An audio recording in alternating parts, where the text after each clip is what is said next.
Good afternoon, colleagues. My name is Ndlela. I'm known as Ndlela. I'm based in Pinetown District. I joined Early Childhood Development section, which is also under Foundation Phase, in 2008. And I'm very passionate with the young children and also my teachers. So at all times, we are there for you. Keep it up.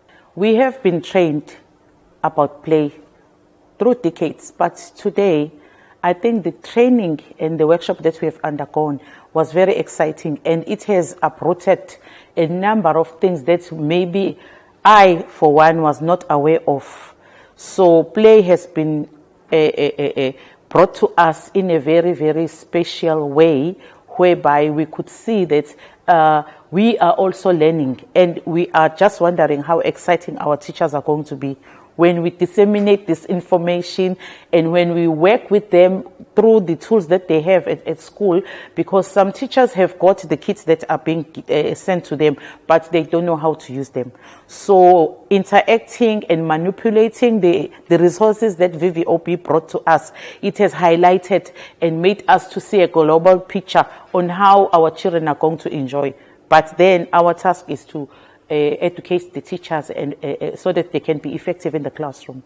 I see my role as being a mentor, being a motivator, being a teacher, being a facilitator, and being somebody that the teachers, when they see, must see hope.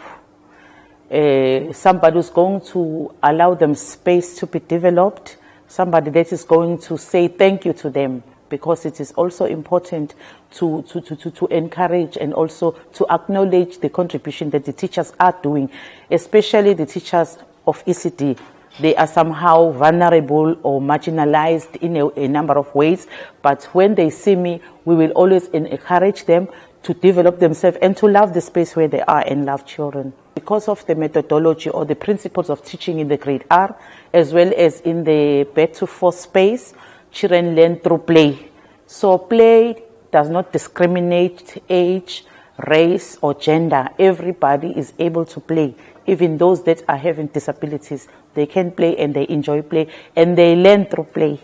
So that's why I love to work with young children, because of the method that they are taught or the way they are learning. It also helped me to distress, because I also play with them.